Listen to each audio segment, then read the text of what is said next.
गुर्जर समाज की महापंचायत को आरक्षण संघर्ष समिति के अध्यक्ष विजय भैंसला ने संबोधित किया। 7 सूत्रीय मांगों को लेकर आयोजित इस महापंचायत में सरकार की तरफ से प्रतिनिधि के तौर पर बयाना एडिशनल एसपी हरिराम कुमावत मसौदे की चिट्ठी लेकर आए और इस मसौदे को विजय भैंसला ने पढ़कर समाज के लोगों को सुनाया। मुख्यमंत्री भज्जूलाल शर्मा और सरकार का धन्यवाद जताते हुए महापंचायत की समाप्ति की घोषणा की गई और फिर वहां से निकल गए। इस दौरान कुछ लोग मसौदे पर सहमति के फैसले को लेकर विरोध करने लगे और इसके बाद गुर्जर समाज के कुछ लोग दिल्ली मुंबई रेलवे ट्रैक पर आ गए और मथुरा से कोटा जाने वाली पैसेंजर ट्रेन को रोक दिया। कुछ लोगों ने रेल इंजन के शीशे को भी तोड़ दिया और उसके बाद पटरी स्लिप निकाल दी। इस दौरान यात्रियों को बहुत ज्यादा परेशानियां हुई है। इसी बीच महापंचायत में आए उत्तर प्रदेश की सरदना सीट से विधायक अतुल प्रधान ने गुर्जर समाज के युवाओं से समझाइश की। रेंज आईजी राहुल प्रकाश, करौली जिला कलेक्टर और पुलिस अधीक्षक ने भी मौके पर सरदना विधायक अतुल प्रधान से बातचीत की और समझाइश से ट्रैक को खाली कराया, साथ ही पैसेंजर ट्रेन को फिर रवाना किया।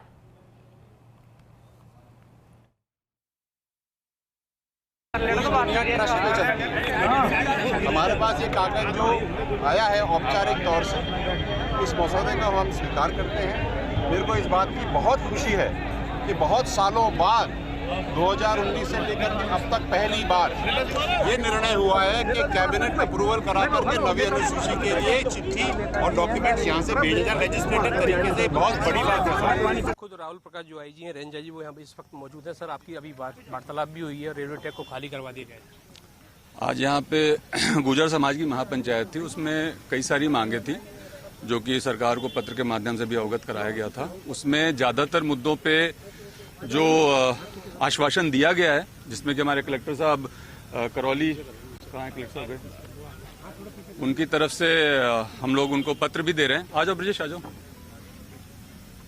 कलेक्टर साहब को बुला लो। नीलाभ, तो कलेक्टर साहब करौली की तरफ से उसमें हम लोग उनको एक मसौदा जो है वो भी दे रहे हैं लिखित में, जिसमें कि सहमति बनी है।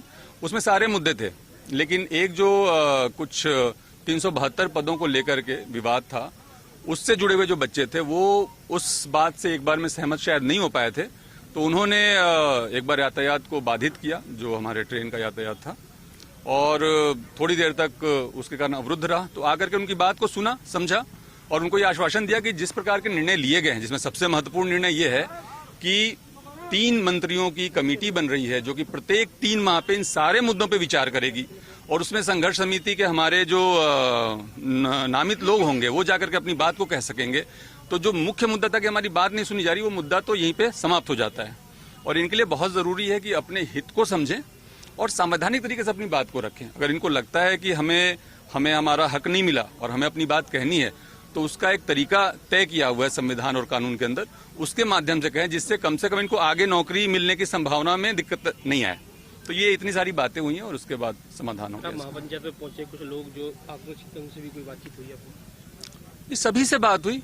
मैं तो काफी देर रहा, लगभग 1 घंटे से यहाँ पे हूँ, तो सभी से बात हुई और सभी बात को समझते हैं। कभी भावुक होकर, इमोशनल होकर के कुछ इस तरह की घटना हो जाती है जो शायद वो पहले सोचा नहीं था उन्होंने, तो उस चीज के लिए समझा दिया गया और आगे से मेरे ख्याल से ऐसी स्थिति पैदा नहीं होगी। आज गुर्जर समाज द्वारा एक महापंचायत का आयोजन किया गया था, जिसमें गुर्जर समाज के सभी वरिष्ठ नेतागण और मौजूद गण जो हैं समाज के, वो लोग उपस्थित रहे।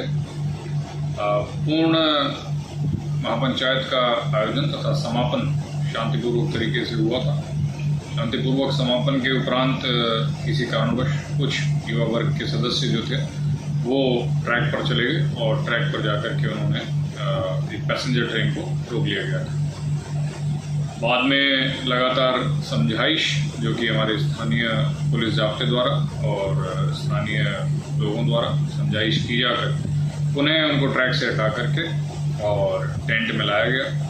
टेंट में लाने के उपरांत श्रीमान आईजी साहब भरतपुर तथा अन्य लोगों द्वारा समझाइश किए जाने के बाद में सभी लोग वहां से शांतिपूर्वक तरीके से विसर्जित हुए।